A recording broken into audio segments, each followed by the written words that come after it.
Covid டைம்ல எனக்கு ஒரு மறக்க முடியாத அனுபவம் உண்டு.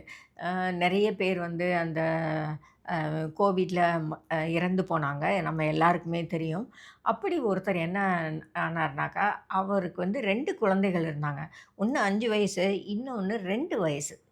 அந்த குழந்தைகளோட அம்மா கோவிட்ல இறந்து போனாங்க. அப்போ அந்த பையன் வந்து ரொம்ப அழுதாரு. அவருக்கு அவங்க வந்து குடும்பங்களை எதிர்த்து கல்யாணம் பண்ணினாங்க.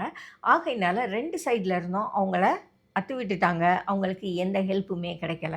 ஈவன் இந்த பொண்ணு இறந்தப்போ கூட, அந்த சைட்லேருந்து யாருமே வந்து அவங்களுக்கு சப்போர்ட் பண்ணல.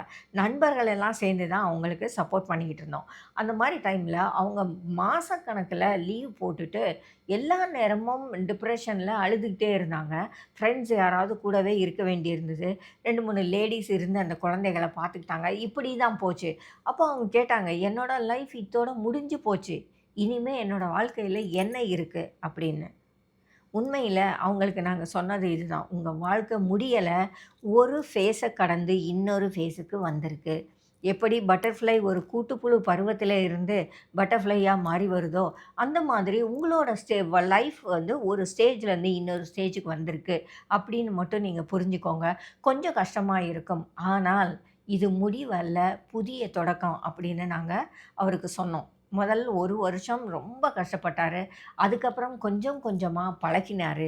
வேலையையும், பிள்ளைகளையும் எப்படி மேனேஜ் பண்றதுன்னு அவருக்குன்னு சில பிராக்டிஸ்கள கொண்டு வந்தாரு. வேலைக்கு ஆள் வச்சாரு.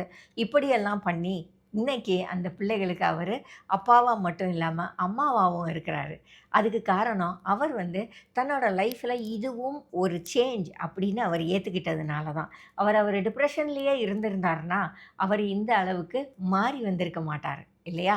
அவரு தனக்கு நடந்த இழப்பையும் ஏற்றுக்கிட்டு, தொடர்ந்து வளர்றதுக்கான வழிய பார்த்தாரு. ஆகையினால இன்னைக்கு அந்த குழந்தைகள அவரு சக்சஸ்ஃபுல்லா வெற்றிகரமா வளர்க்கிற ஒரு அப்பாவாவும், அம்மாவாவும் அவரு இருக்கிறார்.